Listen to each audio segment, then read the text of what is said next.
던지어라.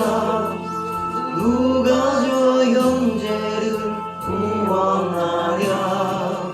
우리의 가까운 형제이니 이 생명줄도 누가 던지려나. 생명줄 던져, 생명줄 던져, 물속에 빠져간다. 생명줄 던져, 생명줄 던져, 지금 곧 던지어라. 너 빨리 생명줄 던지어라. 형제여 너 어찌 지체하나. 보아라 저 형제 빠져간다. 이 구조선 타고서 속히 가라. 생명줄 던져, 생명줄 던져, 물속에 빠져간다. 생명줄 던져, 생명줄 던져, 지금 곧 던지어라. 너 어서 생명줄 던지어라. 저 형제 지쳐서 허덕인다. 시험과 근심에 거센 풍파, 저 형제의 입술로 몰아간다. 생명줄 던져, 생명줄 던져, 물속에 빠져간다. 생명줄 던져, 생명줄 던져, 지금 못 던지어라. 위험한 풍파가 곧 지나고 건너편 언덕에 이르리니. 형제여 너 어찌 지체하나. 곧 생명줄 던져서 구원하라. 생명줄 던져, 생명줄 던져, 물속에 빠져간다. 생명줄 던져, 생명줄 던져, 지금 곧 던지어라. 물 위에 생명줄 던지어라. 누가 저 형제를 구원하랴. 우리의 가까운 형제이니 이 생명줄 던져 다 던지려나. 생명줄 던져, 생명줄 던져, 물속에 빠져간다. 생명줄 던져, 생명줄 던져, 지금 곧 던지어라. 너 빨리 생명줄 던지어라. 형제여 너 어찌 지체하나. 보아라 저 형제 빠져간다. 이 구조선 타고서 속히 가라. 생명줄 던져, 생명줄 던져, 물속에 빠져간다. 생명줄 던져, 생명줄 던져, 지금 곧 던지어라. 너 어서 생명줄 던지어라.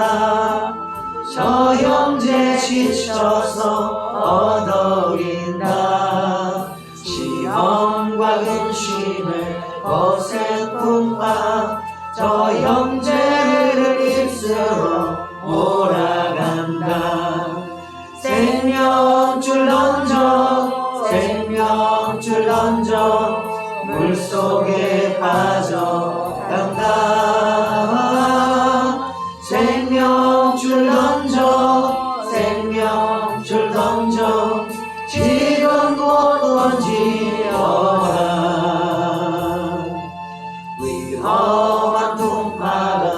곧 지나고 건너편 언덕에 이르리니 형제 연어치 지체 않아 곧 생명줄 던져서 구원하라. 생명줄 던져 생명줄 던져 물속에 빠져간다. 생명줄 던져 생명줄 던져 지금 곧 던지어라.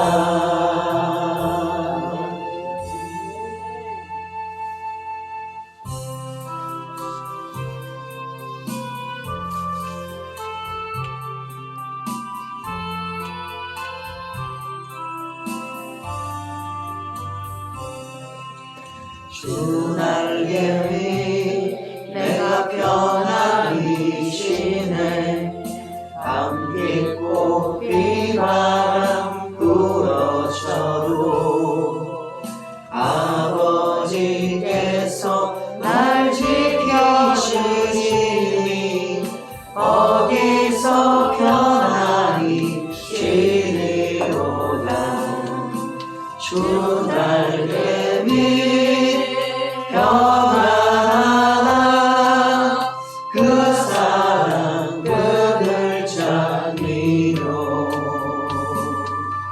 주 날개 위 내 쉬는 영혼 영원히 거기서 살리.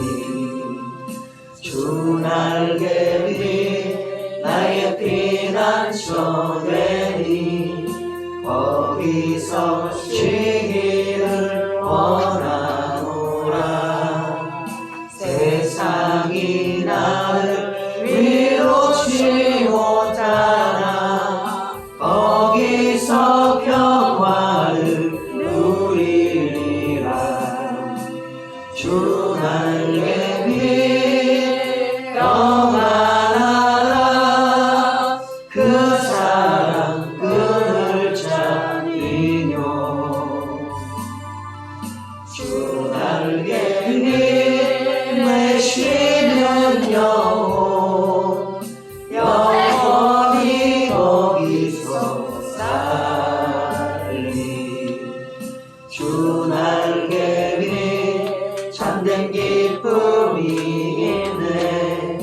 고달픈 세상 길 가는 동안 나 거기 숨어 돌보심을 받고 영원한 안식을 얻으리라. 주 날개 위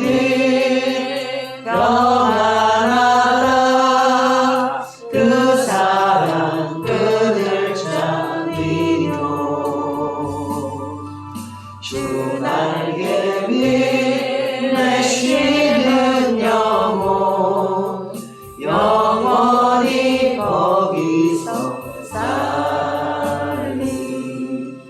주 날개 위 내가 편안히 쉬네. 밤빛꽃 비바람 불어쳐도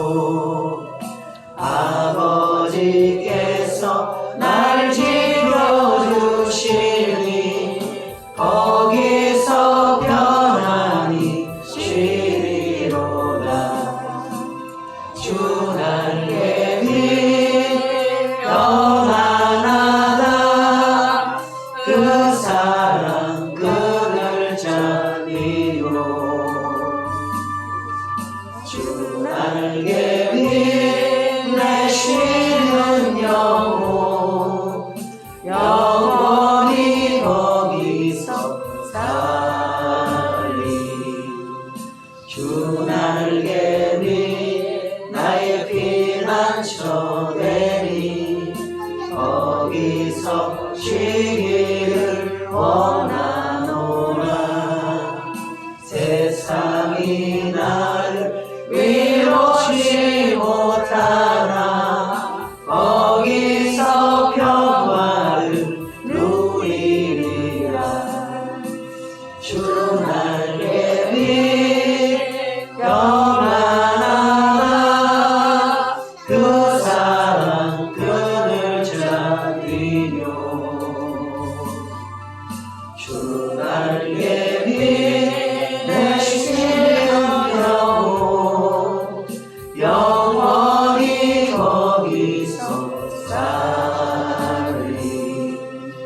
주 날개 위 견딘 기쁨이네. 고달픈 세상 길 가는 동안 나 거기 숨어 돌보심을 받고 영원한 안식을 얻으리라. 주 날개 위 평안하다. 그 사람 그를 찾으리요. 주 날개 위 내 쉬는 영혼 영원히 거기서 살리.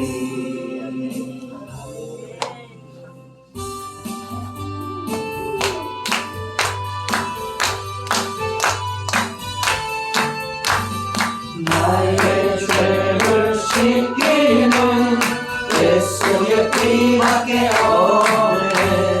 다시 정퇴하기로 예수의 피밖에 없네. 예수의 흘림이 나에게 아오니 귀하오니 하나. 예수의 피밖에 없네. 나를 정죄하기는 예수의 피밖에 없네. 사죄하는 증거로 예수의 피밖에 없네. 예수의 흘림이 나에게 아오니 귀하고 귀하나. 예수의 피밖에 없네. 나의 죄 속하기는 예수의 피밖에 없네. 나는 공도 없으니 예수의 피밖에 없네. 예수의 흘림이 나에게 아오니 귀하고 귀하나. 예수의 피밖에 없네. 평안함과 소망은 예수의 피밖에 없네. 나의 의는 이없는 예수의 피밖에 없네. 예수의 흘림이 나에게 아오니 귀하고 귀하나. 예수의 피밖에 없네. 영원토록 내 할 말 예수의 피밖에 없네. 나의 참기 제모는 예수의 피밖에 없네. 예수의 흘림이 나에게 아오니 귀하고 귀하나. 예수의 피밖에 없네.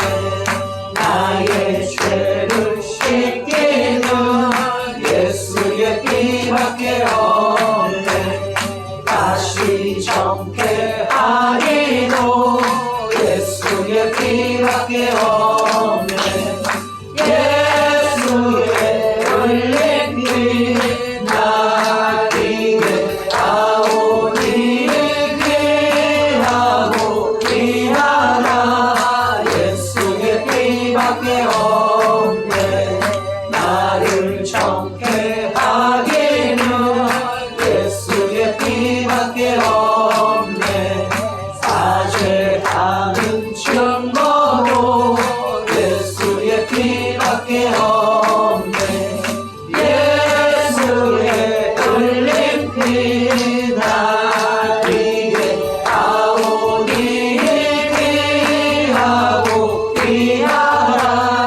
예수의 피밖에 없네.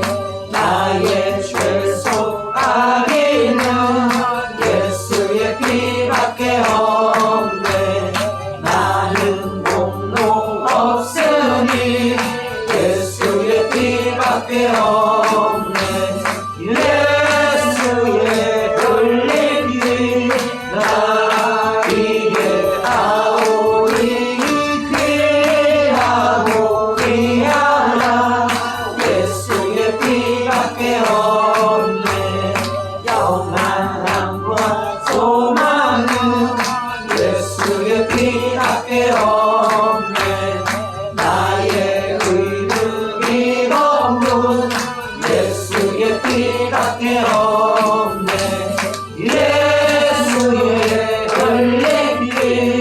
나에게 아오니 귀하고 귀하다 예수의 피밖에 없네 영원토록 내 닮아 예수의 피밖에 없네 나의 찬미 제 모든 예수의 피밖에 없네 예수의 흘린 피 나에게 아오니 귀하고 귀하다 예수의 피밖에 없네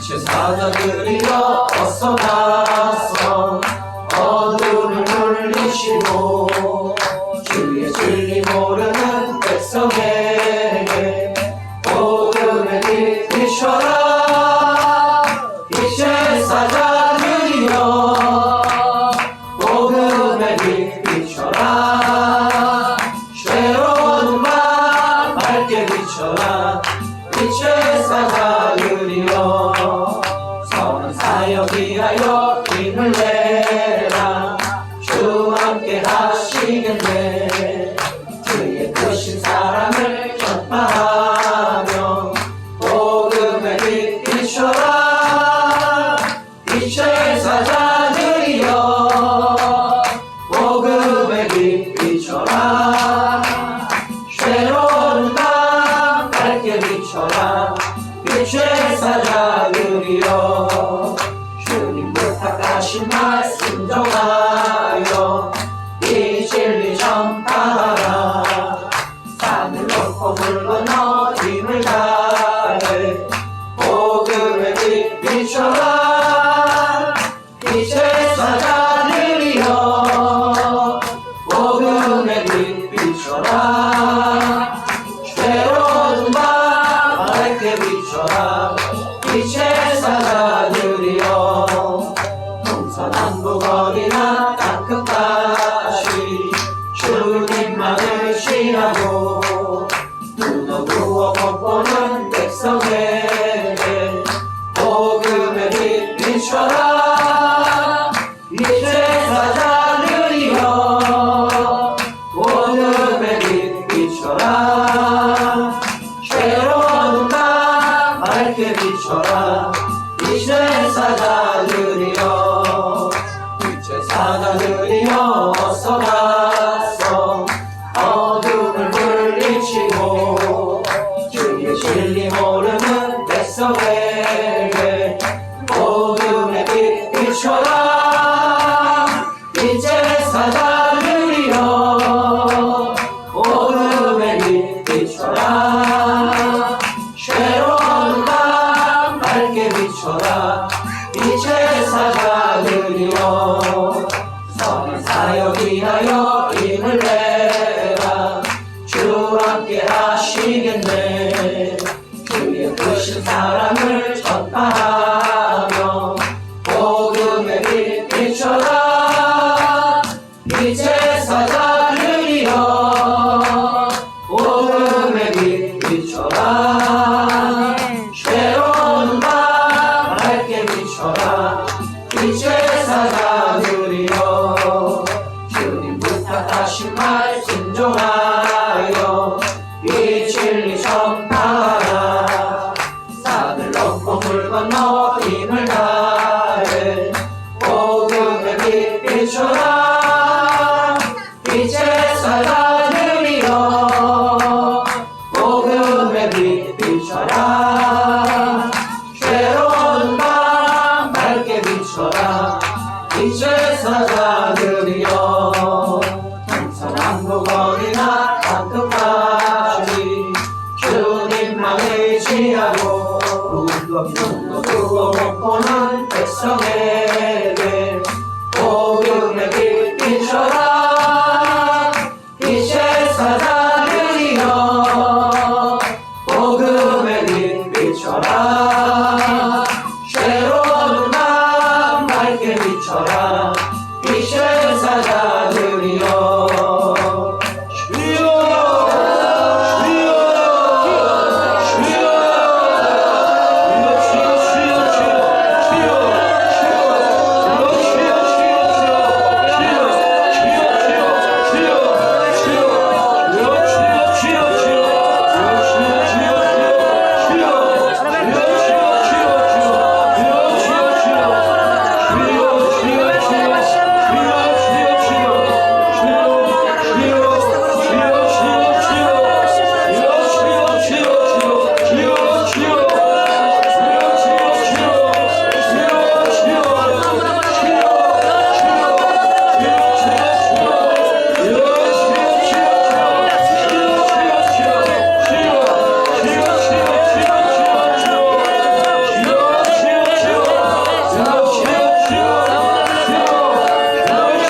아들 우리 주 그리스도를 믿사오니 이는 성령으로 잉태하사 공정령 마리아에게 나시고 본디오 빌라도에게 고난을 받으사 십자가에 못 박혀 죽으시고 장사한 지 사흘 만에 죽은 자 가운데서 다시 살아나시며 하늘에 오르사 전능하신 하나님 편에 앉아 계시다가 그리스도 산 자와 죽은 자를 심판하러 오시리라. 성령을 믿사오며 거룩한 공회와 성도가 서로 교통하는 것과 죄를 사하여 주시는 것과 몸이 다시 사는 것과 영원히 사는 것을 믿사옵나이다. 아멘.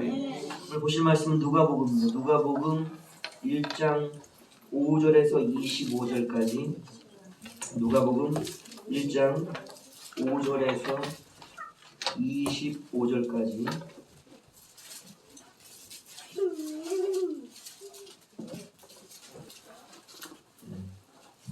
한 절씩 교독으로 읽겠습니다. 누가복음 1장 5절에서 25절까지 말씀. 유대왕 헤롯 때 아비야 반열에 제사장 한 사람이 있었으니 이름은 사가랴요. 그의 아내는 아론의 자손이니 이름은 엘리사벳이라. 이 두 사람이 하나님 앞에 의인이 주의 모든 계명과 규례대로 흠이 없이 행하고 엘리사벳이 잉태를 못함으로 그들에게 자식이 없고 두 사람의 나이가 많더라. 마침 사가랴가 그 반열의 차례대로 제사장의 직분을 하나님 앞에 행할세. 제사장의 전례를 따라 제비를 뽑아 주의 성전에 들어가 분향하고 모든 백성은 그 분향하는 시간에 밖에서 기도하더니 주의 사자가 그에게 나타나 향단 우편에 선지라. 사가랴가 보고 놀라며 무서워하니 천사가 그에게 이르되 사가랴여 무서워하지 말라. 너희의 간구함이 들린지라. 내 아내 엘리사벳이 내게 아들을 낳아주리니 그 이름을 요한이라라. 너도 기뻐하고 즐거워할 것이요 많은 사람도 그에 너무 기뻐하니 이는 그가 주 앞에서 큰 자가 되며 포도주나 독한 술을 마시지 아니하며 모태로부터 성령의 충만함을 받아 이스라엘 자손을 주곧 하나님께로 많이 돌아오게 하겠음이니라. 그가 또 엘리야의 신령과 능력으로 주 앞에 먼저 와서 아버지의 마음을 자식에게 거스르는 자를 의인의 슬기에 돌아오게 하고 주를 위하여 세운 백성을 준비하리라. 사가랴가 천사에게 이르되 내가 이것을 어떻게 알리요 내가 늙고 나이가 많으니. 천사가 대답하여 이르되 나는 하나님 앞에 서 있는 가브리엘이라. 이 좋은 소식을 전하여 내게 말하라고 보내심을 받았노라. 보라 이 일에 드는 날까지 네가 벙어리가 되어 능히 말을 못하리니 이는 내 말을 네가 듣지 아니하며 내가 이르면 내 말이 이루리라 하더라. 백성들이 사가랴를 기다리며 그가 성전 안에서 지체함을 이상히 여기더라. 그가 나와서 그들에게 말을 못하니 백성들이 그 성전 안에서 환상을 본 줄 알았더라. 그가 몸짓으로 뜻을 표시하며 그냥 벙어리다. 말하는 대로 있더니 그 직무의 날이 다 되매 집으로 돌아가니라. 이후에 그 안에 엘리사가 시하고 5달 동안 숨어 있으며 이르되 주께서 나를 돌보시는 날에 사람들 앞에서 내 부끄러움을 없게 하시려고 이렇게 행하심이라 하더라. 아멘.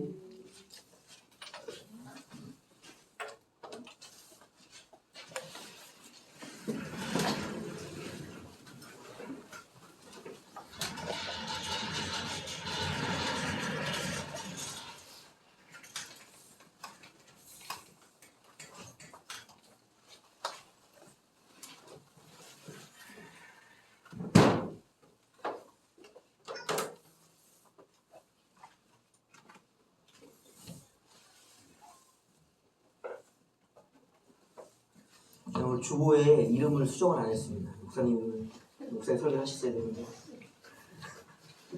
제가 그냥 제 순서라서 그냥 합니다. 이제 저번 시간에는 성경 전체의 흐름을 한번 살펴봤거든요. 성경 전체 흐름을 살펴봤는데 이번 시간에는 좀 클릭해줘요.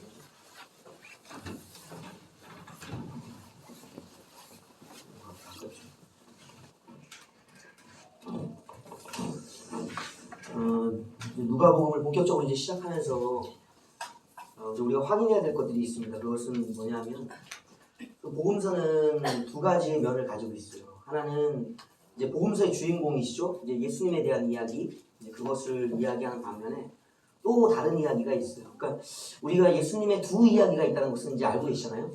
그러니까 복음서에 나와 있는 예수님의 이야기는 초림의 예수님이에요. 그러니까 우리가 이제 구약 전체를 살펴보면서 구약의 흐름이 계속 메시아를 기다렸던 거잖아요.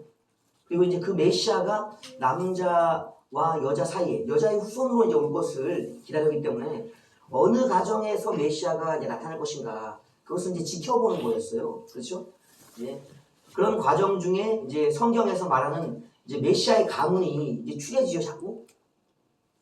그죠? 그것이 이제 저번 시간에 얘기였어요. 이제 하시겠죠? 예, 오늘 그것들을 이제 살펴보면서 과연 왜 요한이 아니죠.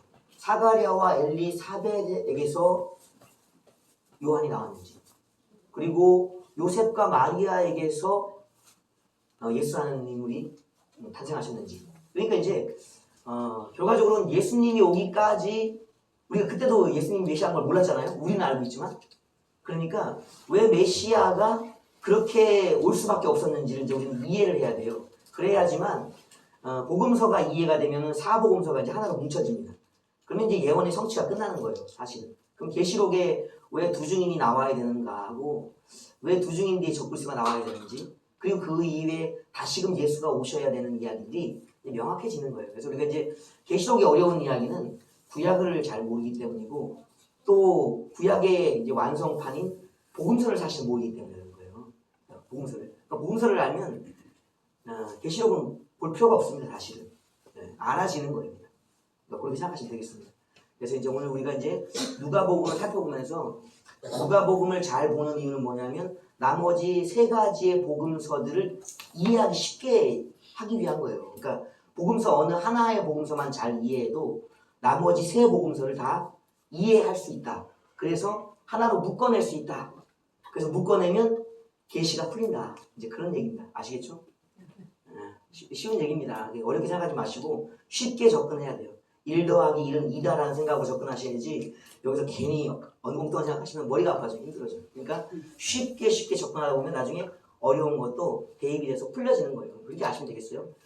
자, 일단은 우리가 성경을 한 번씩 찾아보면서 할 것인데 예수님이 또 세례 요한이 등장하는 시기가 이게 시대를 획을 긋는 시기들이었거든요. 그러니까 성경에는 역사적으로 시대의 획을 긋는 때들이 많이 있었어요. 그 때들이 뭐와 관련되어 있냐면 사람과 사건과 관련되어 있거든요. 그러니까 어떤 인물이 등장했다는 것은 그냥 그 인물이 태어날 때가 아니에요. 그 인물이 그 당시에 태어났을 때는 아무도 몰랐지만 그가 지난 후에 그 인생을 돌아보니까 뭐가 되냐면 역사가 바뀌었던 거예요. 그 인물이 그러니까 첫 번째 우리가 알아야 될 것은 뭐냐면 역사의 변화예요. 역사의 변화. 그냥 그 역사의 변화에는 첫 번째 인물이 필요해요. 인물이 곧 상황, 시대 속에서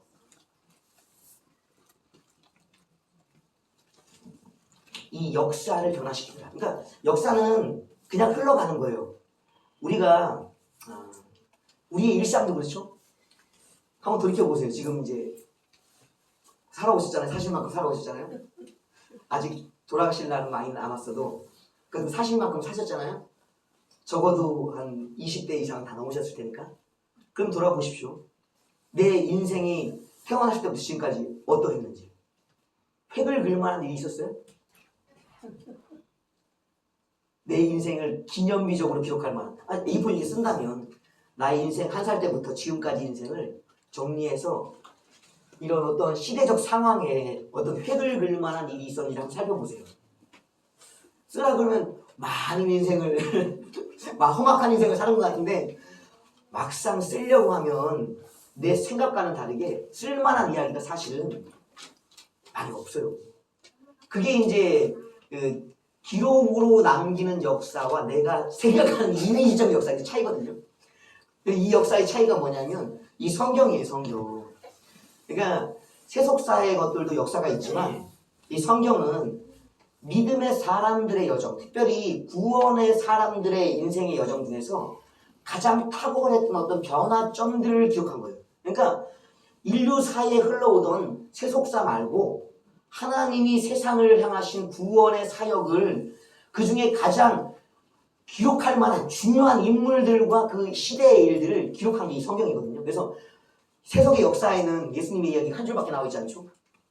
그러나 성경에는 그 내내 모든 역사가 예수님의 이야기로 귀결되고 있는 거예요. 그러니까 바라보는 관점이 틀린 거예요. 그래서 우리가 성경을 읽는다는 것은, 성경에 있는 인물들을 만난다는 것은 이 인물들이 등장할 때마다 시대와 역사가 변하는, 역사의 획이 그어지는 사건들이 있었다라고 이제 이해를 하시면 되겠어요. 그래서 이제 우리가 돌아볼 때 인물이 등장했다는 것은 성경의 시대, 믿음의 역사가 바뀌었다라고 이해를 하시면 되겠습니다. 그 믿음의 역사에 첫 번째 등장하는 것은 이제 아담과 하와였죠. 우리가 아담과 하와입니다. 아담과 하와. 아담과 하와 두 가정에 주어진 약속이 창세기 3장에 있었죠. 뭐 무슨 약속이었죠? 생육하고 번성하는 문제. 그거는 이제 모든 인류를 이제 위한 복이었고, 우리가 지금 살펴보는 것은 이제 메시아에 대한 역사니까. 내 씨 중에 여자의 후손으로 메시아를 주겠다 그죠? 그러니까 여기서 이제 그 당시에는 가정 생각하기에 아담도 이제 그걸 이해를 못했던 거예요. 왜냐면 이것을 이제 풀어놓을 수 있는 이야기가 없으니까요. 그러니까 나의 후손들 중에 메시아가 등장할 것이다라고 얘기를 구체적으로는 지나고 나서 보니까 누구의 후손이에요? 여자의 후손이에요. 남자의 후손이 아니었어요. 그러니까 이 아담과 하와에 주시는 메시아의 약속이 메시아 약속인데 남자의 씨가 아닌 여자 이것은 그들이 몰랐던 거예요. 계속. 근데 남자가 없이 여자가 임신할 수 있는 없죠. 그러니까 결과적으로는 남자를 통해서 여자가 임신해서 계속 가정들이 늘어나는데 그 늘어난 어느 정도의 가정의 시대에는 남자의 씨가 아닌 여자의 후손이라고 불릴 자가 이제 태어나게 된다. 그 사람이 바로 이제 메시아가 될 것이다라는 것을 출발한 거예요. 아담과 하와의 가정에서. 그런데 이 다음 세대에 두 형제가 등장하죠. 남자가 이제 가정들이 번성을 해야 되는데 누굽니까? 두 형제가? 이제는 가인과 이제 아벨이라는 이 두 형제. 가인은 결혼을 했죠? 성경에 나와 있는 게 부인이. 아벨은요? 죽었어. 이 아벨. 그러면은 메시아는 그러면은 누구의 족보에서 나와야 되겠습니까? 가인의 족보에서 나오는 게 맞아요? 맞습니까? 비슷해. 메시아는 일단 이 아담과 하와의 가정에 무슨 문제를 해결하기 위한 거냐? 죄의 문제. 그러니까 아담과 하와의 가정, 그러니까 하나님과의 단절이라는 이 죄를 해결하기 위한 씨가, 화목의 씨가 이 메시아인 거예요. 죄를 해결하기 위한. 근데 가인은 누구예요 벌써? 죄. 살인자잖아요. 살인자. 하나님께 용서를 받았지만 원래 하나님 앞에 의인은 아벨이에요. 근데 아벨이 죽었어요. 그러니까 아벨이 죽은 다음에 누구를 하나님께 주시냐면 셋을 주시는 거예요. 셋을. 그러니까 이 셋이라는 뜻이 이제 아벨이 죽었기 때문에 아벨의 자리에 세워진 자, 세웠다. 그러니까 누구 대신에? 아벨 대신에 셋을 세웠다라는 뜻이 이제 이 셋의 의미 뜻이에요. 이 셋이 다음 누구를 낳죠? 아들. 에노스. 그러니까 이 기간이 105년이거든요. 105세 에노스를 낳는데 이 동안에는 하나님의 이름을 아무도 부르지를 못했어요. 그러니까 결과적으로 하나님이 아벨을 통해서 이 땅에 메시아의 계보를 이제 흘려보내시려고 했는데 죽어버리는 바람에 그 다음에 세 세계로 넘어가고 에노스에게 넘어갔거든요. 그러니까 이 기간 안에 아무도 여호와의 이름을 부르지 못했어요. 그러니까 여호와의 이름을 부르지 못했다는 것은요, 여러 가지 생각할 수 있지만 이제 아브라함의 예를 통해서 살펴보면 아브라함이 가는 곳마다 무엇을 하죠? 여호와께 제사 드리는 예배에 터를 쌓고 무엇을 했는가 하면 여호와의 이름을 불렀던 거예요. 그러니까 이것은 하나님의 이름을 부르면서 예배드리고 기도했던 것의 이야기로 돌려보면 아벨의 죽음 이후로 에녹스가 태어날 때까지 105년 가까이를 하나님이 사람들의 예배를 받지 않으셨다. 사람들도 예배를 드릴 수가 없었다는 거죠. 왜 그랬을까요? 아벨에 대한 추모인 것이죠. 그러니까 왜 아벨이 그렇게 귀했는가? 105년간 하나님의 이름을 부르면서 예배를 드리지 못할 정도로 그에게 기대에 거는 메시아성이었던 거죠. 구약에 유일하게 아벨만이 하나님이 인정한 제사 예배자였거든요. 그러니까 우리가 여기서 알 수 있는 것이 무엇인가? 이 예배자의 중요성. 그러니까 결국 아벨은 예배자의 대가 끊어지는 거예요. 예배자. 이것을 우리가 이제 첫 번째 기억하시고요. 그 다음에 쭉 이어져서 내려가서 이제는 시대가 끝날 때 누가 등장했죠? 물심판 때. 이제 이 시대마다 등장하는 이 인물들이 없으면은요 계속 메시아의 계보는 끊어지는 거예요. 그 다음에 등장한 것이 노아예요. 노아는 이제 쉼, 위로 안식이라는 의미니까 이 노아의 물심판을 통해서 노아만이 생존해서 그의 가족들이 의인의 가족이 이제 번성하게 되어지는 것이죠. 이제 이때로부터 이제 주어지는 것이 누구에 대한 약속이 이제 메시아의 계보가 차츰 이제 축소되어 가고 있는 거예요. 이제 막연했던 온 인류 중에 누구에게 어느 가정에 어느 여인의 후손으로 메시아가 태어날지를 아무도 몰랐지만 이제 점점 그 선이 이제 성경의 족보를 통해서 사건들을 통해서 이제 투명해져 명확해져 가는 것이에요. 노아가 축복했던 아들 누구죠? 함은 저주를 받아요. 셈. 노아의 아들 중에 셈의 아들. 셈의 후손 중에 누가 등장하죠? 드디어? 아브라함.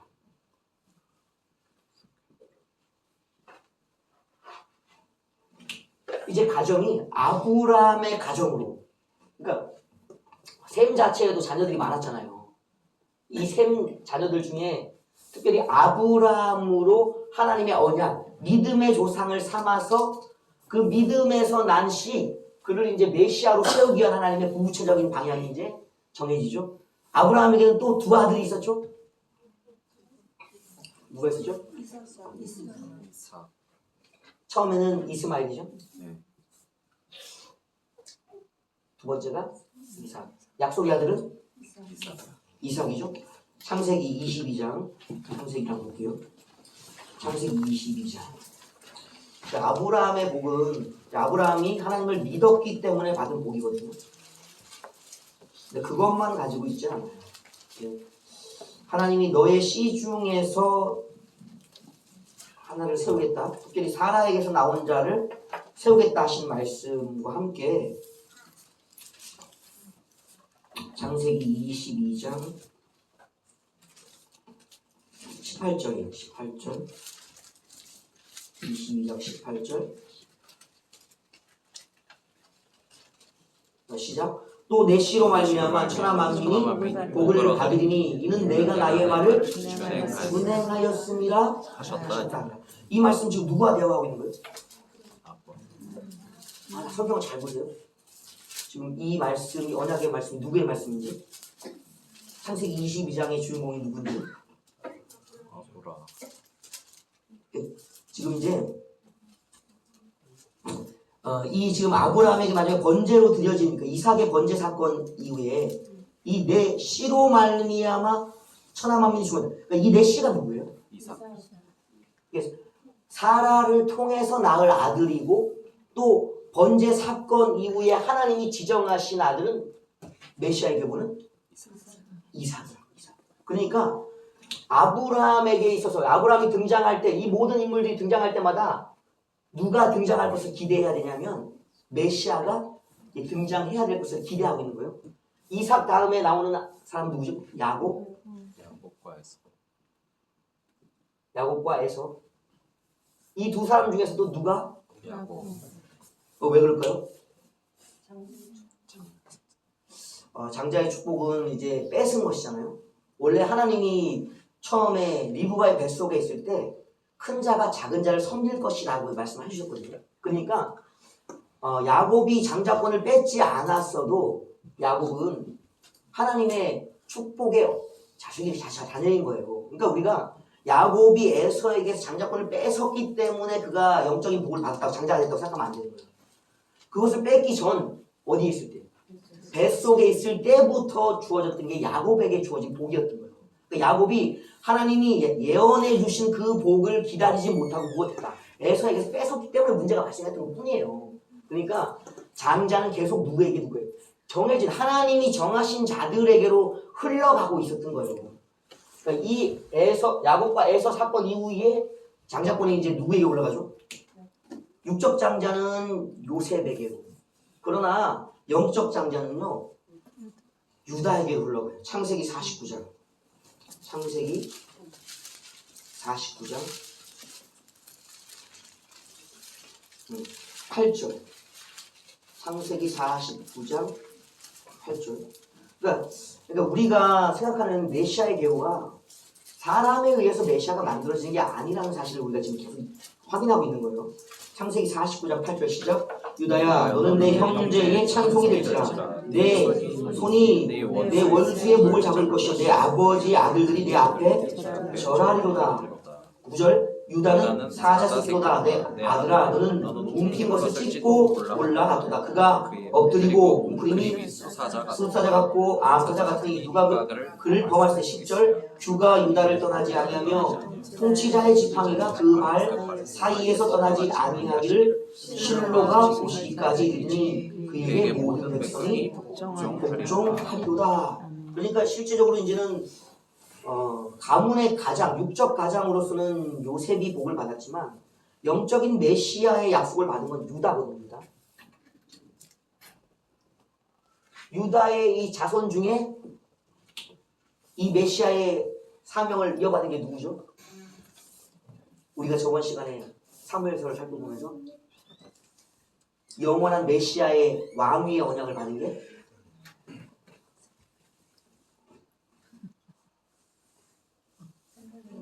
다윗.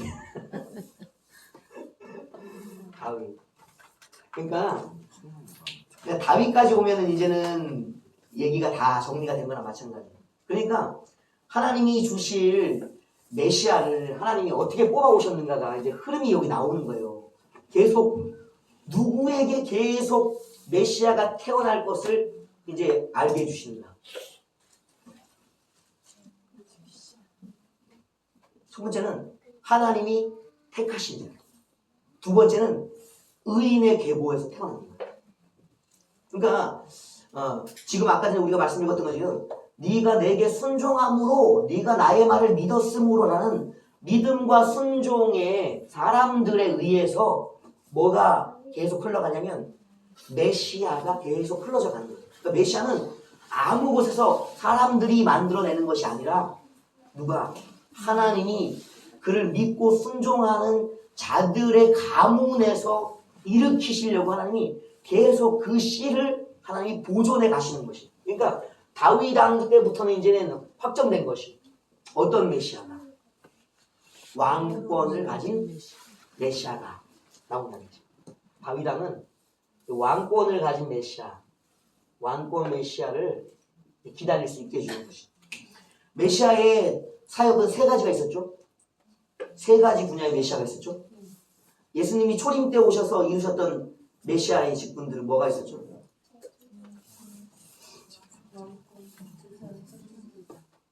메시아라는 직분은 세 가지를 충족시키는 것이죠. 첫 번째 여기서 지금 다윗 왕가의 왕권이죠. 왕권. 그리고 선지자. 세 가지가 선지자와 제사장이죠. 그러니까 이제 아론 계열, 이제 이 아론 계열을 중에서 나오기를 기대했는데 실제적으로 나온 결과는 멜기세덱의 마차를 타고 나오셨죠. 그러니까 사람들이 기대했던 것과는 다른 방향으로 메시아 예수님이 나오셨던 거예요, 사실은. 그러니까 그것을 우리가 이제 확인해 가는 거예요. 그 다음은 제사장권. 세 번째가 선지자거든요, 선지자. 제사장은 우리가 이제 아브라함이 승전하고 돌아올 때 멜기세덱으로부터 축복을 받았잖아요, 그죠? 그러니까 아브라함을 축복했던 제사장, 이가 바로 누구였는가? 예수님의 그 선 모형이었던 것이에요. 멜기세덱의 반차를 따라서 예수님이 나온 것입니다. 그러니까 제사장이어야 되는 거죠. 예수님은 왕이어자, 왜냐면 영원한 다윗 왕가의 권세를 받으니까 영원한 왕권을 가진 왕으로서의 모습, 그리고 아브라함, 믿음의 조상 아브라함을 축복했던 멜기세덱의 제사장권을 이어받은, 왕이자 제사장을 이어받은 멜기세덱의 제사장권을 이어받은 것이고, 또 선지자로서는 성경에 기록된 모든 자들은 선지자들입니다. 그러니까 우리가 이제 특별히 모세를 우리가 이제 뭐 영적 지도자로, 이스라엘의 실질적인 지도자로 생각하지만 모세에게 표현되어지는 것도 있어요. 그러니까 모세를 우리가 기억해야 되는 것이 뭐냐면 신명기 말씀드릴게요. 신명기 18장. 신명기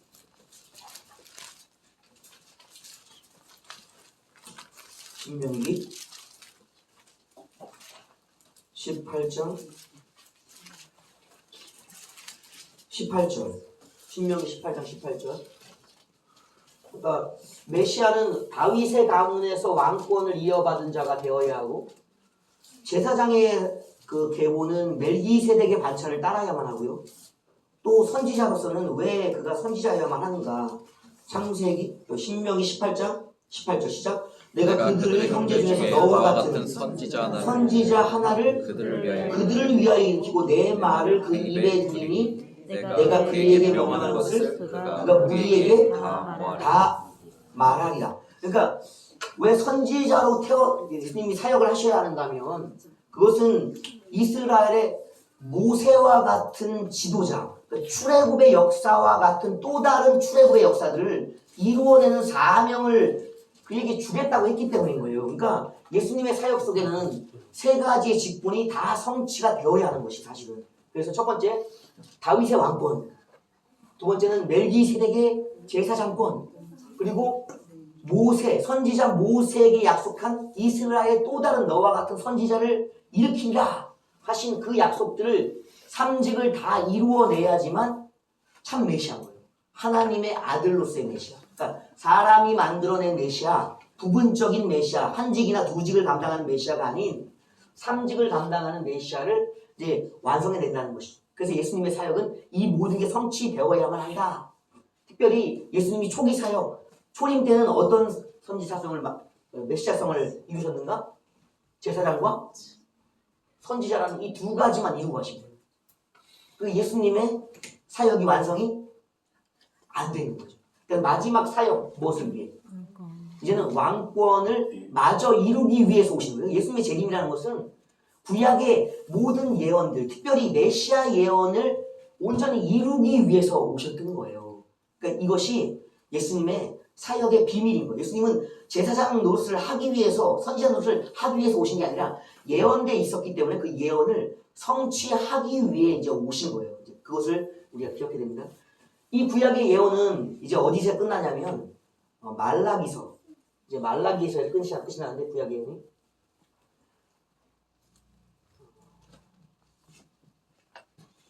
구약의 끝은 말라기입니다. 이 말라기 선지자를 끝으로 이제 더 이상 누가 서지 않는가요? 이 선지자가 끊어집니다. 선지자가. 말라기를 끝으로 선지자가 끝나요. 그러면 제사장은 언제 끝나죠? 제사는 언제 끝나죠? 구약의 성전과 제사장이 끝났던 때, 이스라엘의 유다의 남유다의 멸망. 그러니까 두 번째가 성전의 파괴, 성전의 파괴. 이때는 유다의 멸망이죠. 뭐가 끝나는 거예요? 제사장. 그러니까 구약의 끝은 성전이 파괴되어서 제사가 끝나고, 그 다음에 더 이상 제사 드릴 만한 사람들이 드릴 곳이 없어짐으로 끝났던 거예요. 이 끝이 또한 어디에 겹치는가? 이게 선지자의 끝인 말라기야 같이 끝나는 거예요. 그러면은 제사장이 끝나고 선지자가 끝났다는 것은 뭐가 끝난 거예요? 메시아가 끝난 거예요. 그래서 누구의 가문으로 마지막 선지자를 세우는가?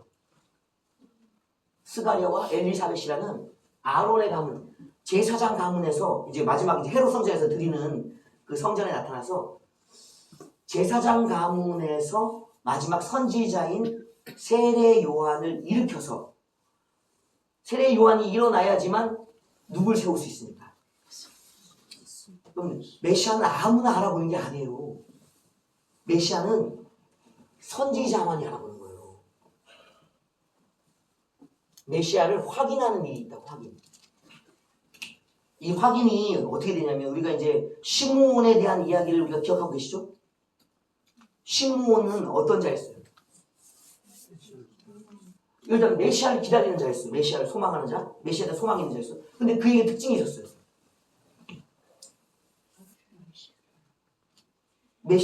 시므온에 대한 그 기록을 떠올려 보세요. 어떤 기록이 있었는지. 그의 머리 위에 성령이 계셨다. 머물러 계셨다. 시므온이고 누구였어요? 선지자. 그러니까 메시아를 확인하는 것은 선지자만이 아니라 선지자가. 그리고 목동들이 누굴 만났어요? 목동들이 예수님 탄생 전에 천사들 만났죠? 천사들이 무엇을 전해줬어요? 메시아 탄생의 메시지, 말씀. 그러면 목동들은 천사들을 통해 뭘 받은 거예요? 계시의 말씀. 그러니까 영감의 말씀이든 언약의 말씀이든 말씀을 받은 자들, 선지자가 있어야만 누가 확인이 돼요. 이 선지자는 그래서 중요한 거예요. 제사장은 왜 중요한가? 지금까지 계속 누구의 가문에서 누구를 통하여? 의인들의 가문을 통하여. 의인은 어떻게 만들어져요? 회개의 제사들을 통해서 계속 용서받은 자들이 만들어가는, 용서받은 자들의 회복을 통해서 그 가정 속에서 계속 뭐가 만들어져요? 의인이 지켜지는 거예요. 의인이. 그러니까 이 제사장과 제사가 없다는 것은 뭐예요? 의인이 없는 거예요. 그럼 그 가문에서, 그 가문의 여인에게서 뭐가 태어날 수 없어요?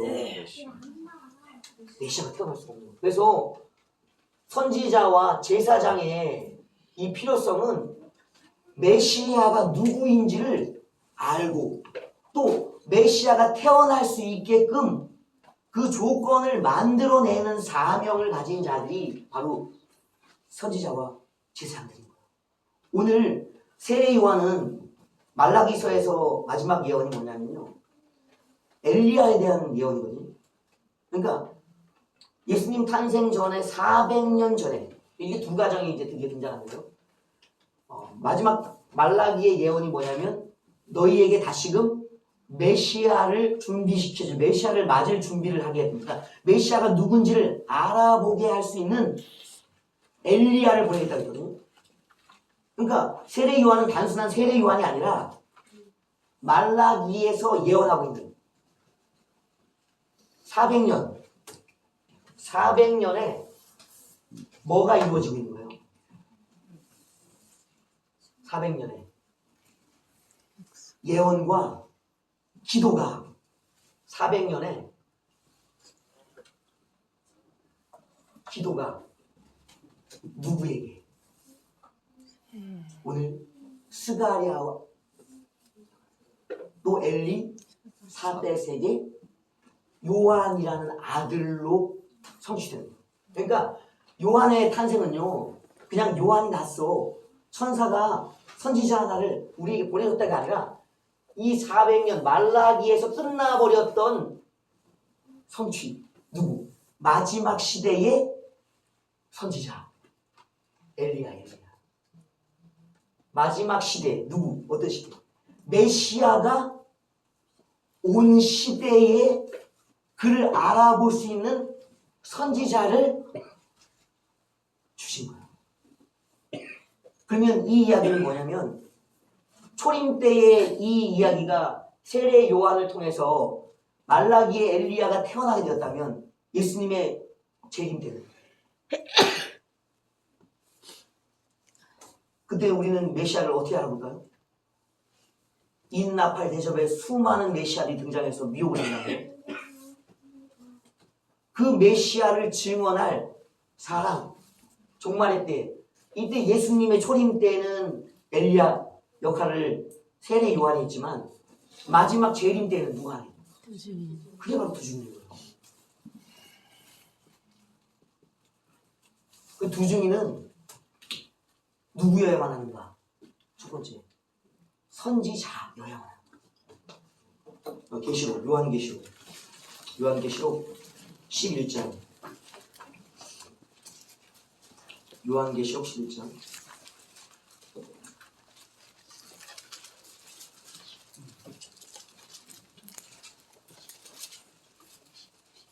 요한계시록 11장. 3절 볼게요. 시작. 내가 나의 두 증인에게 권세를 주니 그들이 붉은 병을 입고 1260일 예언하리라. 그러니까 예언하는 자여야 되는 거예요. 그리고 6절 그들이 권능을 가지고 하늘을 나가 그 예언하는 날 동안 비가 오지 못하게 하고 또 권능을 가지고 물을 피로 변하게 하고 아무 때든지 원하는 대로 여러 가지 재앙으로 땅을 치리로다. 권능과 예언의 말씀으로 사역하는 자, 예언자죠. 또 10절 시작. 이 두 선지자가 땅에 산 자들을 괴롭게 한 고로 땅에 산 자들이 그들의 죽음을 즐거워하고 기뻐하여 서로 예물을 보내리라. 그러니까 이 두 증인의 정체는 뭐예요? 두 증인은 권능과 회개의 말씀을 가진 선지자. 그러니까 두 증인은 권능, 회개, 말씀을 가진 선지자. 그러니까 이 초림의 예수님의 이야기 속에서는 뭐가 담겨있냐면 재림 때에 누가 엘리야 같은 초림의 엘리야 같은 역할을 감당할 수 있는가 그것을 이제 확인해 주는 거예요. 이 선지자성이 지켜진다는 것은 뭐예요? 계속 누구와 관련된 거냐면요. 성령과 연관되어 있는 거예요. 오늘 우리가 읽은 누가복음 1장에는요. 1장 전체의 내용이 무엇과 연관되어 있냐면요. 성령의 충만과 연관되어 있어요. 그러니까 우리가 예수님이 주는 그리스도시요 살아계신 하나님의 아들이다. 그러니까 예수님이 메시아 그리스도다는 사실을 안 것이 베드로라고 알고 있지만 베드로가 아니에요. 요한복음을 보면 요한복음의 1장부터 거의 매 장마다 뭐가 나와요? 예수가 메시아 그리스도라는 증언이 나오잖아요.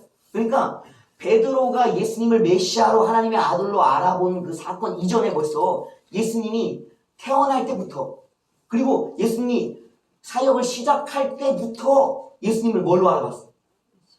메시아로 그리스도로 알아본 일들이 계속 있었거든요. 그 이야기는 그 알아봤던 모든 자들에게 누가 역사하고 계셨는가?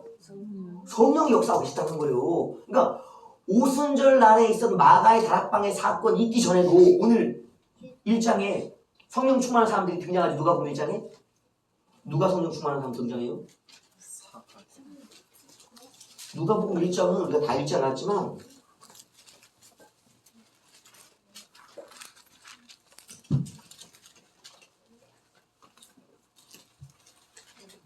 첫 번째 15절 1장 15절 시작. 이는 그가 주 앞에서 큰 자가 되며 포도주나 독한 술을 마시지 아니하며 모태로부터 성령의 충만을 받아. 이 성령의 충만을 누가 받고 있는 거예요?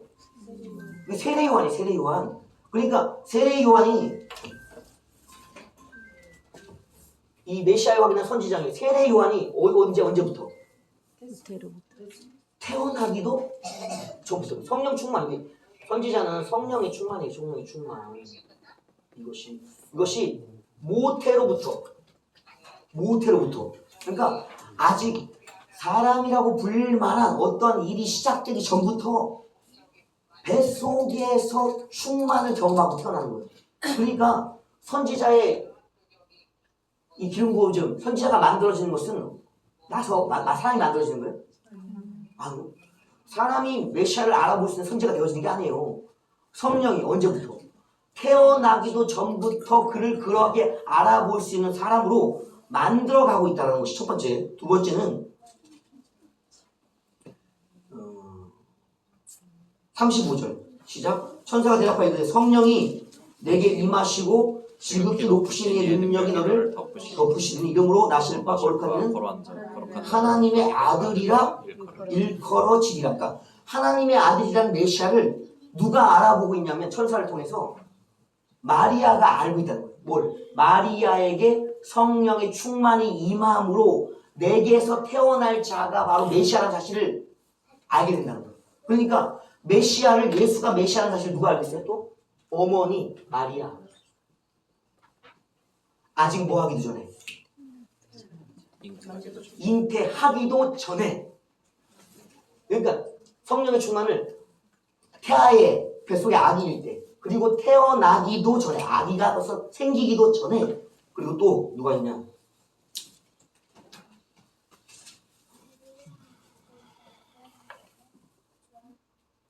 (67절) 시작. 그 붙인 사가랴가 성령의 충만함을 받아 예언하여, 그러니까 세례 요한의 아버지인 사가랴가 성령의 충만함을 받아, 내 아들 세례 요한이 메시아, 하나님의 아들의 길을 열어가는 자가 될 것이다. 그 얘기는 뭐예요?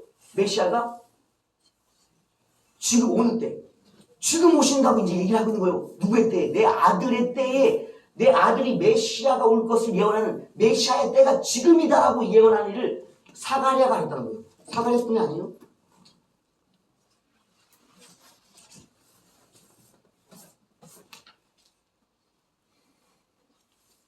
(41절) 1장 41절 엘리사벳이 마리아가 무난함을 들음에 아이가 복중에서 뛰어노는지라 엘리사벳이 성령의 충만함을 받아 예언하여. 엘리사벳이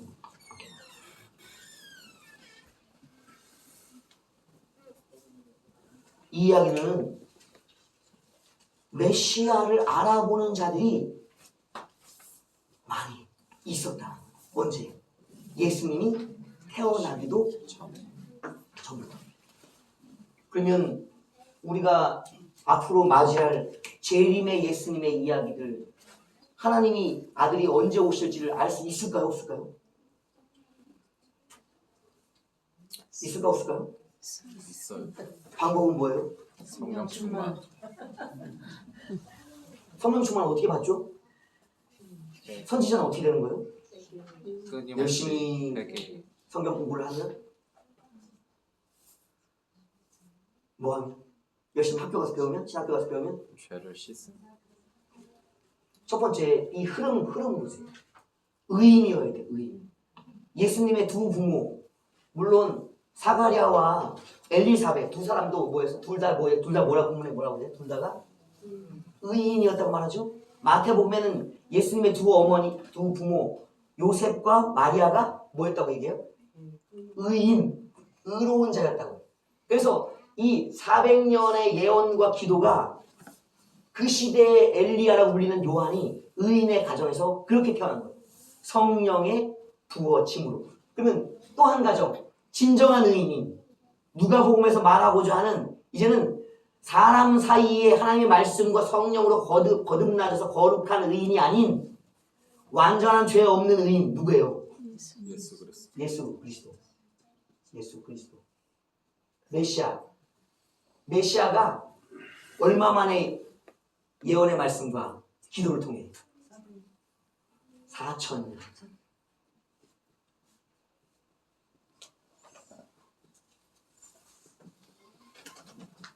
지금 누가복음 1장은 뭘 말하냐면요, 400년 동안 4,000년 동안 바래왔던 성경의 성취가 지금 두 가정에 일어나고 있다. 한 가정은 스가랴와 엘리사벳의 가정에, 한 가정은 요셉과 마리아의 가정에. 어떻게 그 일이 가능했는가?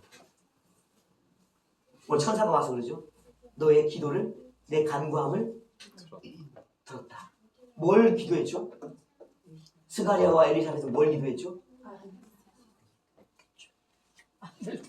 아들을 달라. 그 아들을 왜 바랬을까요?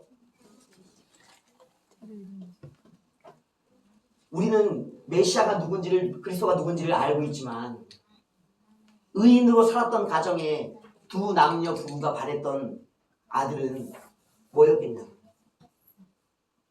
제사장의 대를.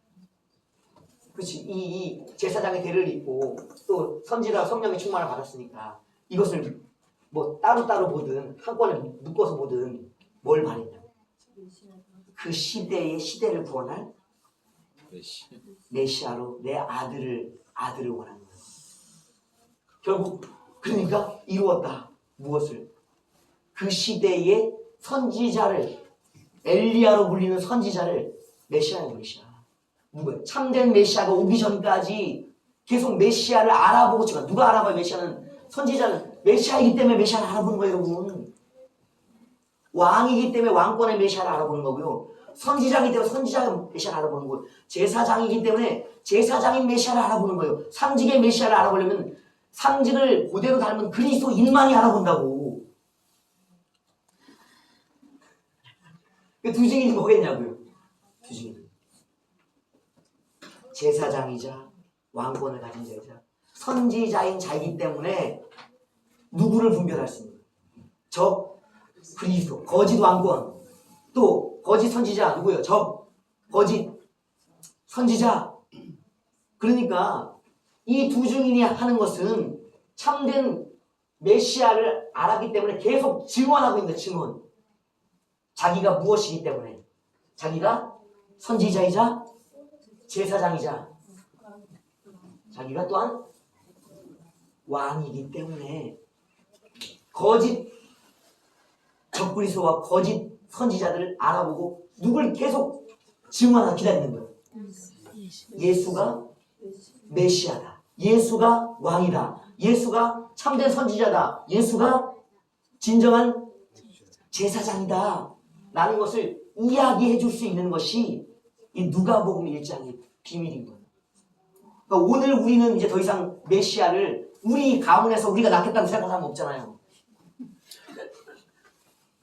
메시아는 이미 밝혀졌으니까.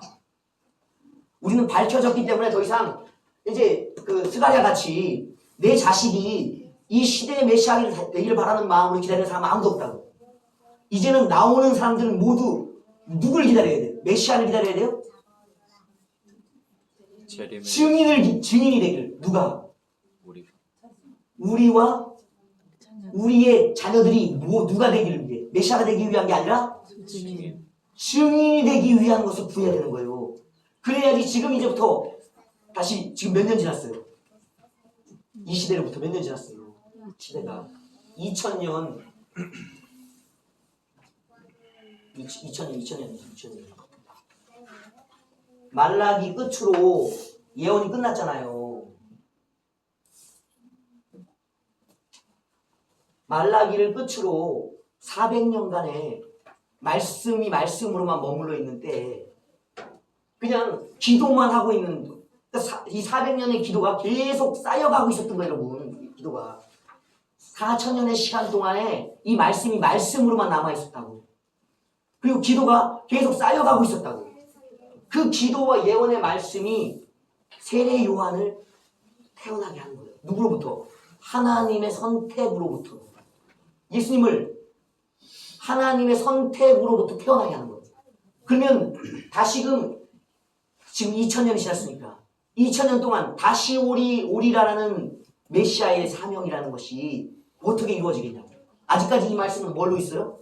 그냥 예언의 말씀으로. 그러니까 아직까지 예언의 말씀이 아직 이거는 예언이라고. 예언. 지금 뭐가 차고 있는 거예요? 계속 기도가 차가고 있는 거예요. 누구처럼 기도해야 되는가? 스가랴와 엘리사벳처럼, 요셉과 마리아처럼 이제는 메시아를 기다리는 것이 아니라 메시아를 증언할 증인으로서의 자녀들을 구하는 것이. 그것이 소박했던 스가랴에게만 복이었어요. 그냥 아들을 구했다고 그런 마음으로 열심히. 그랬더니 아들이 마지막 선지자인 엘리야 같은 아들이 태어난 거예요, 여러분. 기도는 욕심으로 엘리야 같은 아들을 주세요가 아니요. 의인으로 살면서 내 시대가 불의하니까 내가 의인으로 살면서 내 시대에 이 시대를 구원할 만한 의로운 아들이 한 명 있었으면 좋겠다. 제사장직을 감당하든 나처럼, 아니면 선지자직을 감당하든지, 아니면 또 왕을 꿈꾸기는 좀 어렵겠지만 왕까지는 안 받을 거예요, 스가랴는. 그러나 뭐 하나라도 이 시대의 어두움을 밝히는, 구원할 수 있는 메시아가 내 자식 중에 나왔으면 좋겠다는 마음으로 그냥 기도하고 있는데 대박이 터진 거죠. 시대의 회기가 나진 거예요, 여러분. 무슨 시대가? 구약과 신약이라는 완전한 시대, 믿음의 시대를 갈라놓는 이 성취가 이때 일어난 거라고. 오늘 그러면 2000년 지난 오늘 우리 시대는 다시금 시대를 갈라놔야 되는데 초림과 재림의 시대를 갈라놓는 거예요. 이것은 초림 때 성취되지 않았던 마지막 메시아직, 왕권, 천년왕국과 영원한 하나님의 새하늘과 새 땅을 이 땅에 이루어낼 시대를 기다리면서 증언해야 될 증언자들이라고. 우리에게 있어야 될 것이 무엇인가? 회개가 계속될 수 있고 계속 우리 가운데 의인들이 존속할 수 있는 예배, 제사가 끊어지면 안 되는 거예요. 그러니까 이 마지막 시대에는 마귀가 뭘 끊으려고 하겠어요? 예배. 당연하죠. 예배가 끊어지면 예배자가 끊어지는 거예요. 제사가 끊어지면 제사장이 없어지는 거예요, 여러분. 할 일이 없는 거예요. 그러면 적들의 이야기들은 뭐예요? 다 예배와 예배자를 멸하는 거라고. 그래서 잘 보시라고 이제. 그러면 우리가 예배를 지켜야 될 의무와 우리가 예배자여야만 하는 이유가 거기서 생기는 거라고. 왜? 다음 시대를 열어가기 위한 거예요. 신약은 그냥 열린 게 아니에요. 이러한 자들이 마리아와 같은 자들, 요셉과 같은 자들, 스가랴 같은 자들, 엘리사벳 같은 사람들이 있었기 때문에 그 가정에 그러한 사람들이 태어났다고. 오늘 우리는 예배자인가요? 우리 예배 때가 스가랴 예배 곳에 누가 왔는지? 천사가 왔어요, 여러분. 천사가.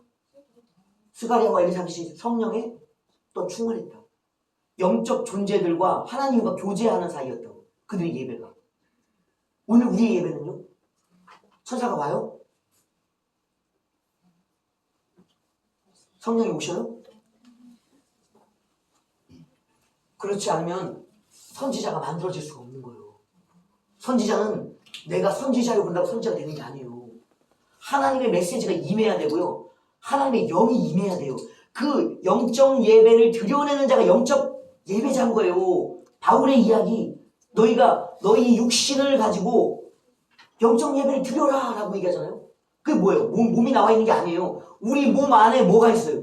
영이 있잖아요. 이 영으로 드리는, 나의 영이 드리는 예배, 성령을 통하여 그리고 예수 그리스도를 통하여 드리는 영적 예배를 드려낼 수 있는 자가 계속 대물림 되고 있어야 된다고. 선지자님, 제사장님, 임재와 예배가 동시적이어야 된다고. 동시적. 그래야지만 우리가 적그리스도와 거짓 선지자를 분별할 수가 있다. 여러분, 얼마나 지금 분별하기 어려운 줄 아세요? 성경적인 얘기를 한다고 믿을 수 있는 게 아니에요. 바른 신학을 가졌다고 어떤 큰 교단에 있다고 믿을 수 있는 게 아니에요, 여러분. 먼저는요, 말씀 분별은 이제 넘어섰어요. 말씀 분별은 말씀이 차고 넘치기 때문에 말씀 분별은 넘어서 있다고. 이제 마지막 시대는 영 분별인 거예요. 성령으로 분별하는 거예요. 그 분별은 자기 속의 영의 자리에서 성령 일하심이 있는 것 가지고 분별하는 거예요. 마지막 시대에는 선지자가 활동하는 거예요. 예배 속에 자신을 향한 임재가 없다면 우리는 결코 하늘을 열고 그리스도가 강림해도 그를 맞이할 수 없어요. 말씀에 뻔하잖아요. 이 땅에 그리스도가 하늘에서 오신다고 다 알아요. 그러나 그 예수를, 그 재림의 구주를 맞이하러 나갈 알아보면 안 돼요. 무엇이 없으면 선지자가 아니 성령이 안 오십니다. 우리가 선지자가 아니라 그리고 우리가 예배자가 아니라 그러니까 오늘 우리가 한번 돌이켜봐야 됩니다. 과연 성령의 충만함이 무엇일까? 애기도 아니에요. 애기. 모태에서도 알아봤어. 모태에서도. 태어나기도 전에 알아봤어. 메시아가 오시기 전부터 알아봤던 자. 시므온은 오신 예수를 또 친히 아기 때부터 알아봤죠. 우리는 과연 예수님을 알아볼 영분별이 있는가? 한번 이제는 뭐 다른 것들 막 하는 실전, 영분별이 되는 거. 성령이 어디 계셔요? 지금 확인해 보셔요. 이것이 바로 우리의 현실이다. 성령이 우리와 함께 계신데 느껴지지도 않아. 충만은 너무 먼 일이야. 오시지도 않아. 곧불도 안 와. 큰일 나는 거예요, 여러분. 우리가 예수를 알아볼 수 있는 길은 성령을 통해, 영적 분별을 통해 알아볼 수 있는 거예요. 먼 일이 되어지기 전부터, 되고 난 다음부터 말씀의 분별인 거예요. 되기 전부터 하는 것은 성령의 분별, 영분별인 거예요. 그래서 영분별로 앞서 보고 말씀의 분별로 확인하는 거예요, 여러분. 사람도 사건도 그리고 다시 오실 예수님도. 성령 없이는 충만하지 못하면 예수 못 만납니다. 이 초림 때의 이야기들이 재림 때도 똑같이 반복되는 거예요. 그래서 복음서는 그냥 있는 게 아니에요. 예수님을 알아봤던 자들의 이야기, 예수님을 증언했던 자들의 이야기, 그것이 재림 때 똑같이 반복된다. 그래서 나중에 읽을 거지만 5 신부 이야기했죠? 5 처녀는 주님을 알아보고 잔치에 들어가고 5은 문 밖에 머물렀잖아요. 똑같은 신부였다고 주님을 기다릴 때. 차이가 무엇입니까? 성령의 분별이 없는 거예요. 언제부터? 지금부터. 가능하시겠어요? 예수 알아보시겠어요? 성령을 의지하여? 이것이 이야기입니다. 구약은 끝났어요. 신약도 조만간 끝날 것입니다. 그러면 이제 약속 없는 성취의 시대로 들어갈 건데 시대의 끝을 우리가 이제 이해해야 돼요. 아시겠죠? 자, 이제 어려운 얘기는 아니었죠? 뭐 간단한 얘기였습니다. 기본적으로 다시 점검하자면 어떤 인물이 등장했다는 것은 그 시대에 변화가 찾아왔다는 것이에요. 그래서 우리는 무엇을 살펴야 돼요? 먼저 사람을 살펴야 돼요. 사람. 비록 우리가 그 사람이 어떻게 되어진 후의 일은 지금 확인할 수 없어요. 그건 이제 말씀으로 분별할 것이니까. 그러나 성령의 이끌림을 받고 있다면 어떤 인물을 보는 순간 알아진다. 시대가 알아진다. 어떤 일이 벌어질지를 알 수 있다라는 것이 첫 번째 이야기입니다. 그리고 계속 하나님을 믿음으로 따라가는 순종하는 자들, 의로운 자들 속에서 그러한 자들이 메시아의 증언자들이, 오늘 예수의 새로운 또 증인들이 계속 태어나고 있었다. 의인의 가문에서 태어난다는 사실을 꼭 기억하셔야 돼요. 그리고 하나님의 영을 받은 선지자들이 결국 메시아를 알아본다. 오늘도 우리가 영을 받아야 된다. 충만하게 받아야 한다.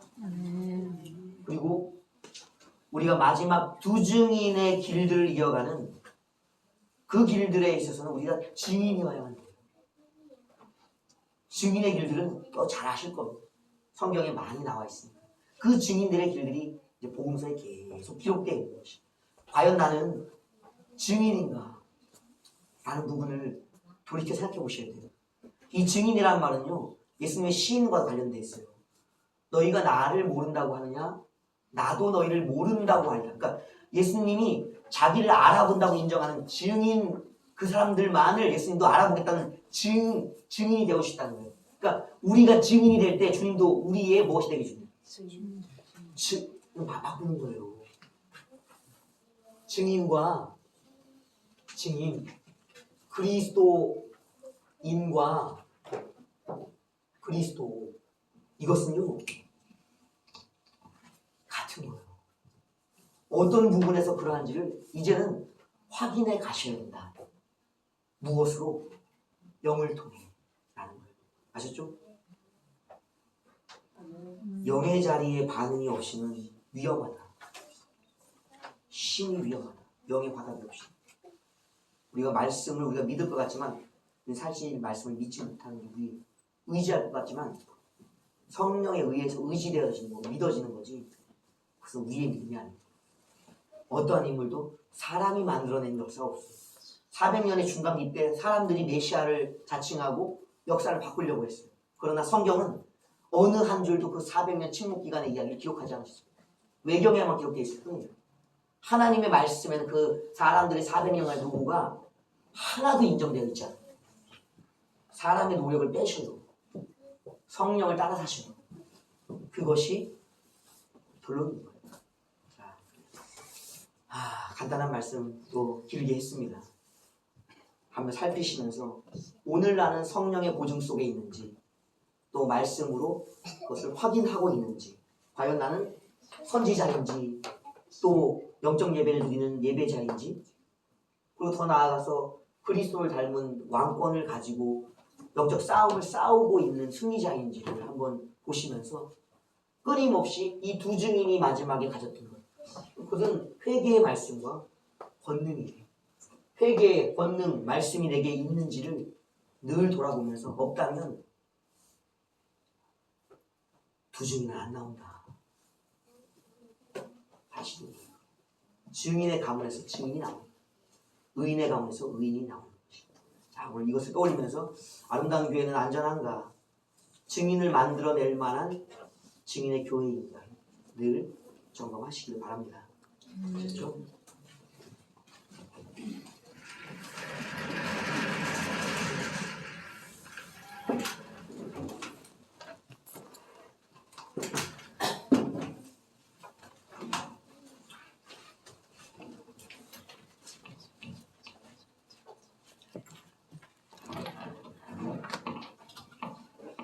이제 마지막 땅끝까지 이르는 복음의 증인들의 이야기들은요, 증거를 가지고 가야 돼요. 예수가 그리스도라는 확실한 사실을 가지고 가야 된다.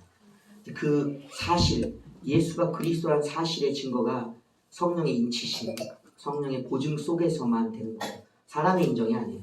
하나님의 영의 인정을 받아야 되는 것이죠. 그 인정을 가진 자만이 증인이다.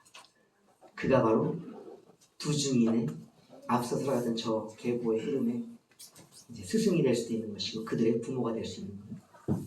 증인들의 부모, 그것은 저기서 나온다라는 것입니다. 자, 말씀은 또 길어질 수 있겠지만 간단하게 정리합니다.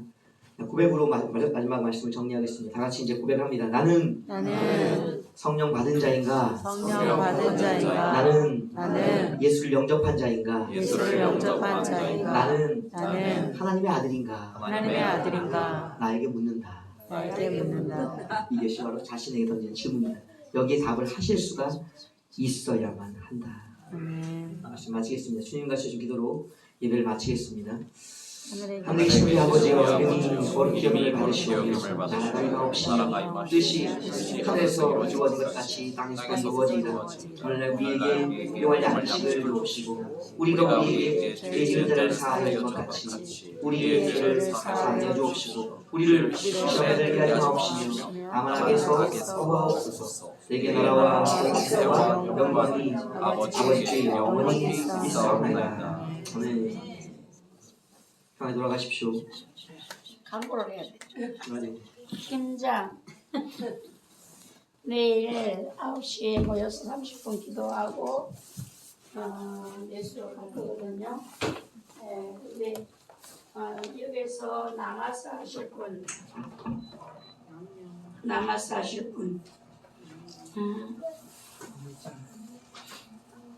남아서 할게. 가실 분.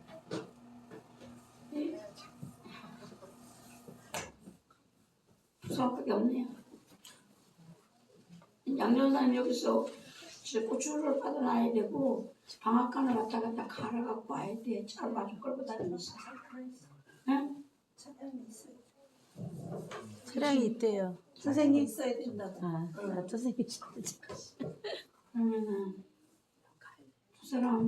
사람밖에 없어요.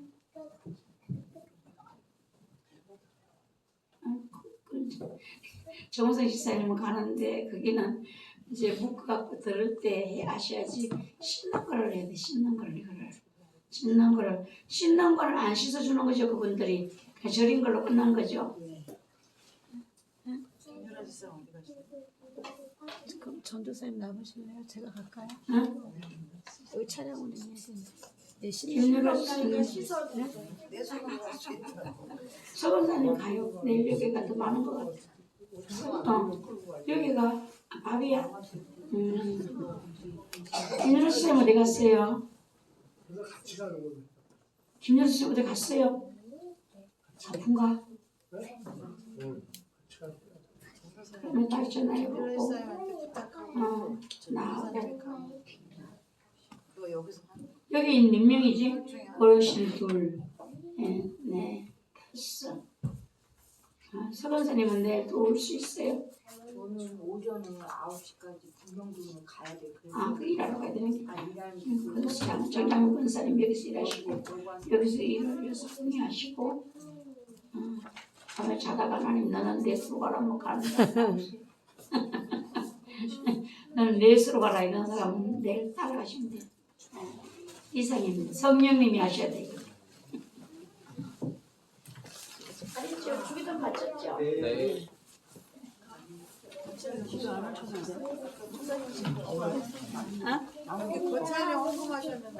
어디 있어? 내가 새벽에 할게 어디? 여기서 앉아놨어. 여기서 앉아놨는데 안 보이지? 제가 새벽에 할게. 네네네.